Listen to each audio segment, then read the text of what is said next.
इस तरह का नंगा नाच, इस तरह की फूहड़ता और अश्लीलता का काम बहुत ही बुद्धा आदमी करा है, जिसके शर्म नहीं है। रोज रात ने कमेंट पढ़ के न्यू देखा है कि कितने कमेंट जो है वो मेरी छाती पे हैं, कितने मेरे पाछे पे हैं, कितने मेरे अगले पे, कितने मेरे पाछले पे। तो मैं तो देखा ही न्यू है, एक दिन में इतने ठरकी आए थे। अब ऐसे व्यक्ति के साथ में कोई इज्जत वाला आदमी इज्जत से पेश आएगा, आप रिस्पेक्ट से तो आप इसको नहीं कर सकते हो। और यह जो पहल करी है ना, जिस शब्दावली का इस्तेमाल धर्मेंद्र ने किया है, मेरे ख्याल से यह बात उनकी समझ की थी। वो जो जहमत है, वो जो रिस्क है धर्मेंद्र ने उठाया है कीचड़ में उतरने का और उस लेवल पे जाने का कि ला जा तो ना मैं देखूंगा, जो तू नहीं मानने तो वो मतलब एक रास्ता यही बचा था और कोई रास्ता बचा नहीं था। सुमित भाई, और सबसे पहले तो मैं धर्मेंद्र भाई ने जो प्रयास किया है इसके लिए छोटे भाई का मतलब बहुत बहुत धन्यवाद भी है और इसने शाबाशी भी है कि भाई तने कुछ ट्राई करा। वो कुछ चीजों पे किसी का मतभेद हो उसका है, वो ठीक है, लेकिन अगर इसके अभी तक के नतीजों के ऊपर अगर नजर डाली जाए तो मतलब बहुत सकारात्मक इसके परिणाम है। माहौल बना है, माहौल बना है और लोगों में ये एक उम्मीद जगी है कि कोई प्रयास करेगा तो कोई बात नहीं, वो तरीका आप फिर बदल लेंगे मान लो कि, लेकिन करे तो कुछ हुआ है, पहली बात तो यह है। और जो आपने कहा था कि भाई खाप पंचायतों के इतना सम्मान देने के बावजूद भी और इतना कहने के बावजूद भी वह बेटी नहीं मानी, वह बहन नहीं मानी थी, तो उसका भाई क्यों ऐसा क्यों होया? तो मेरी जो समझ कहती है, अभी तक का जो तजुर्बा है वो ये है कि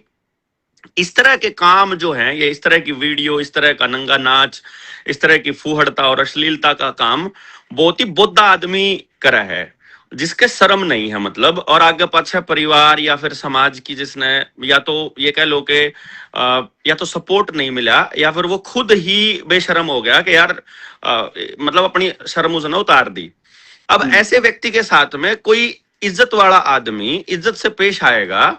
तो उसको वो तो पहले से ही त्याग के ना इस काम पर लग गया है, तो आप रिस्पेक्ट से तो आप इसको नहीं कर सकते हो। और आप थोड़ी से फिर वही बात है, जैसे अब धर्मेंद्र के ऊपर कोई किम में हो कह दे बोला भाई ना शब्दों का थोड़ा ध्यान देना, तो उन्होंने सब समझ मान दे को नहीं बेचारा उनका मैं इज्जत अगला के ऊपर उठ लिए वे, वह तो उठ लिए, इज्जत उनका समझ मान दिए नहीं, वो तो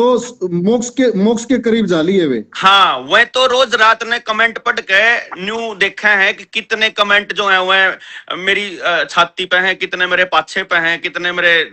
अगले पे, कितने मेरे पाछले पे। तो मैं तो देखा ही न्यू है, एक दिन में इतने ठरकी आए थे, इतने ये कहा, इतने ये कह गए, तो यू समाज उनकी तरफ से तो समाज वैसा ही है जैसे कमेंट आ रहे हैं।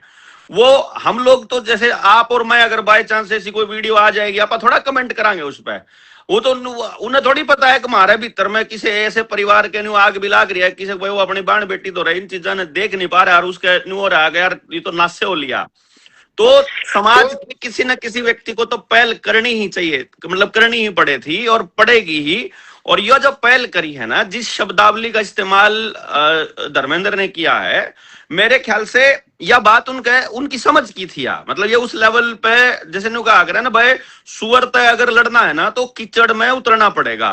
तो वो जो जहमत है, वो जो रिस्क है धर्मेंद्र ने उठाया है कीचड़ में उतरने का और उस लेवल पे जाने का कि ला जा तो ना मैं देखूंगा, जो तू नहीं मानने तो वो मतलब एक रास्ता यही बचा था और कोई रास्ता बचा नहीं था, क्योंकि जो प्रशासन है, सिस्टम है, वो चाहता है कि आपका समाज बर्बाद हो, आपका पारिवारिक सिस्टम टूटे, आपके यहाँ फुहड़ता फैले, नशा आए, लोग बाग सट्टा खेलें, आपके बच्चे बर्बाद हों।